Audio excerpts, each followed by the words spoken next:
right, in the next few videos, we're going to apply the idea of solving quadratic equations given a word problem.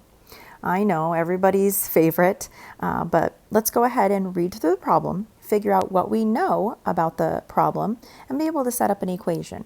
Once we get that equation, we then need to be able to solve it, possibly using quadratic equations, factoring, completing the square, even square root principle, or quadratic formula. All right, in this problem, example number 4, it says during the first part of a canoe trip, Ken covered 60 kilometers at a certain speed. He then traveled 24 kilometers at a speed that was 4 kilometers an hour slower. If the total time for the trip was 8 hours, what was the speed on each part of the trip? So in this problem, we're talking about speed, we're talking about distance, and we're talking about time. Maybe some of you have heard that distance equals rate times time. Or we can solve that equation for t, divide both sides by r, and really say that time is the same thing as distance over rate. Let's use those two ideas and the information that they give us to kind of fill out this chart and see if we know, or what things we know about the problem, distance, rate, and time, and see how we can put them together to make an equation. Now it asks us in the problem, what is the speed on each part of the trip? So we have the first part of our trip and the second part of our trip. So let's actually start with that. Let's go ahead and fill out the chart, talking about the information we know about the first part of the trip and then the information we know about the second part of the trip, and see how they're related and see how we can put them together. Now it said on the first part of the canoe trip, Ken covered 60 kilometers. 60 kilometers is really a distance, right? And then it says at a certain speed. The problem is we don't know that speed, but we do know his distance, and but we don't know his speed. So let's call his speed r. Can we do that? Or r or x, either variable.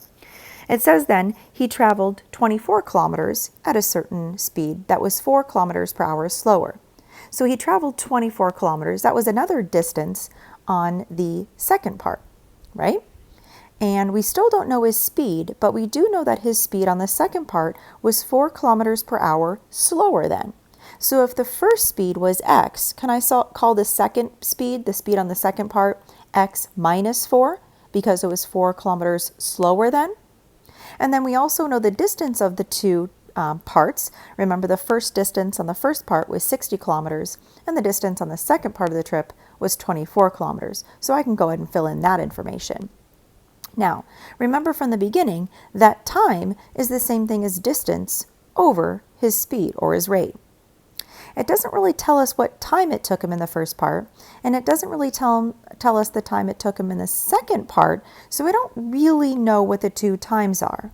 But we do know that there was a total time, if we added those two times together, of 8 hours, right? So if I'm thinking about it, I know that the time of the first part of the trip plus the time of the second part of the trip is really supposed to be equal to 8 hours. So maybe that'll get us started in kind of making an equation, right, in order to be able to solve. Now the problem is we don't know the time of the first part and we don't know the time of the second part. But don't we know that time is really the same thing as distance over rate? So if we know the distance of the first part and the rate of the first part, I can kind of put those together. And the distance of the second part and the rate of the second part, I can kind of put those together. So let's go ahead and do that. Well, I know that the time in the first part is equal to the distance, which is 60, over the speed, or rate, which is x. And the time of the second part is really the 24 over x minus 4. I know that adding those times together should equal a total of 8 hours. So that'll give me all of the information in my word problem into one equation about the total amount of time, where x, remember, represents the rate or the speed of his trip on the first part. And then x minus 4 represents the speed on the second part. If I can figure out what x is, I can figure out the speed of his first part of the trip and the second part of the trip, which is what it's asking us to find.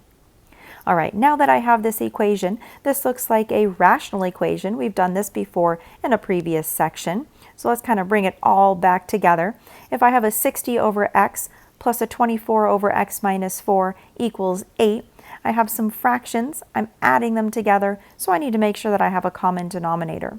And if I'm trying to solve this equation, if I can get all of my denominators to be equal, then that would mean that my numerators would be equal also, and then I can just focus on the numerators. That'll help me solve for x. So if I'm trying to get a common denominator, we've got to figure out what everybody needs. It looks like the first one has an x, but it doesn't have an x minus 4. So I'm going to multiply the top and the bottom by x minus 4. It now has an x and an x minus 4. The middle fraction has an x minus 4, but it doesn't have an x. So let's multiply the middle fraction by an x on top and on bottom to keep that balanced. So now each of those have an x and an x minus 4. That means my 8, or my 8 over 1, only has a 1 in its denominator. So it needs an x and an x minus 4 on top and bottom to keep it balanced. Now that every fraction has the same stuff on the bottom, they have a common denominator. If my denominators are equal, then all I really have to do now is worry about the numerators and setting them equal. So on my top, it looks like I have a 60 times an x minus 4 plus a 24 times x, and that's equal to an 8x times an x minus 4. So now I have a nice, cute equation with one variable. I can go ahead and solve and just make sure that x doesn't equal 0 or x doesn't equal 4 so that I don't have zeros in my denominator. So 0 and 4 are what we're looking for. Okay, let's go ahead and solve this equation now. Let's go ahead and get rid of the parentheses by distributing. When I distribute, I got a 60x minus 240 plus a 24x is equal to 8x squared minus 32x. Now you notice in this equation that I have x squareds and x's. That's where our quadratic comes in. Now I know this is a quadratic equation and I can solve it using our methods. Square rooting, factoring if I can, completing the square, or quadratic formula. Now because it has an x squared and an x, I can't go through and just square root things. Because it has an x squared and an x, I know that I probably have to move everything to the same side first so that I can figure out what strategy I'm going to use. I'm going to go ahead and combine my like terms. It looks like I have a 60x and a 24x on that side that I can combine. That gives me an 84x minus 240 equals 8x squared minus 32x. I'm going to move all my variables and my terms over to the right side. So I'm going to subtract 84x to both sides. I'm going to add 240 to both sides and combine some like terms. That gives me a 0 on the left side, an 8x squared, a minus 116x, and a positive 240 then on the right side. Now I have a quadratic equation that I can solve either by factoring if that works, completing the square if that works, or quadratic formula. Let's try to factor. That might be easiest. I notice that I have a trinomial, 3 terms, and it looks like there's a GCF in each of those terms. Let's go ahead and factor out a 4. When I factored out a 4, that left me with a 2x squared minus 29x plus 60. Let's see if I can continue factoring my trinomial inside here. I'm going to use bottoms up. I'm going to take the 2, multiply it by the 60, and get a trinomial that says now x squared minus 29x plus 120. I'm going to factor, figuring out what numbers multiply to 120 that add to give me negative 29. You might have to try a few. I ended up getting negative 5 and negative 24. Don't forget to go back and divide by whatever you multiplied in the first place. That was the 2 that was in front. So when I divide the 5 by 2 and the 24 by 2, I can then reduce, and then I can solve.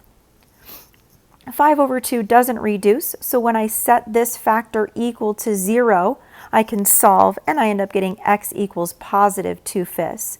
You can bring up the 2, finish your bottoms up, set it equal to 0, and then solve, but you would end up still getting x equals positive 5 over 2. In my second factor, 2 goes into 24 12 times, right? So I get x minus 24. When I set that equal to, not x minus 24, x minus 12 is what I was supposed to say. When I set that equal to 0, I end up getting x equals positive 12. So I end up getting 2 answers here, x equals 5/2 and x equals 12. You might be wondering what I did with the 4 right here. Remember, we want to take every single factor and set it equal to 0. The problem is when I set it equal to 0, 4 doesn't really equal 0. There's not another variable there that adds to my number of solutions. So that part kind of just goes away. So I still just have 2 solutions, x equals 5/2 and x equals 12. All right, now that I'm done solving this equation, let's actually go back to the word problem and figure out what the heck those answers mean. Remember, x in our word problem really represented the speed that this guy went on his first part of his trip. So if x is 5 halves, then that really means that this guy Ken went 5 halves kilometers per hour. Now if he went 5 halves kilometers per hour on the first part of his trip, then on the second part of his trip, then he would have gone 5 halves minus 4, which ends up giving us negative speeds. Well, negative speeds don't really make sense, right? You don't go negative 40 miles per hour. That doesn't mean backwards, right? And so the 5 halves is a solution that we get, but it's actually not a solution that makes sense in the application of this problem. So we're going to go ahead and cross off that solution because it has to make sense in our problem. And let's look at x equals 12, see if that one makes sense. If Ken is going 12 miles per hour on his first part of his trip, or not miles per hour, I guess this is kilometers per hour, right? 12 kilometers per hour, then what would he be going on his second part of his trip? Well, remember he was going 4 kilometers per hour slower. So 12 minus 4, well, that doesn't give us negatives, and that would make sense. So it looks like our final answer labeled would be on the first part of his trip, he was going 12 kilometers per hour, and the second part of his trip, he was going 8 kilometers per hour. We answered the question by being able to set up an equation talking about time equals distance over rate, solving that rational equation by getting our common denominators. It then turned into a quadratic equation, and we were able to use our factoring techniques in order to solve. Whew! Lots of different steps on that problem. You probably have to go through and watch that video again, maybe even covering it up, trying it yourself all by yourself without me guiding you through, and make sure you understand all the different steps of that problem.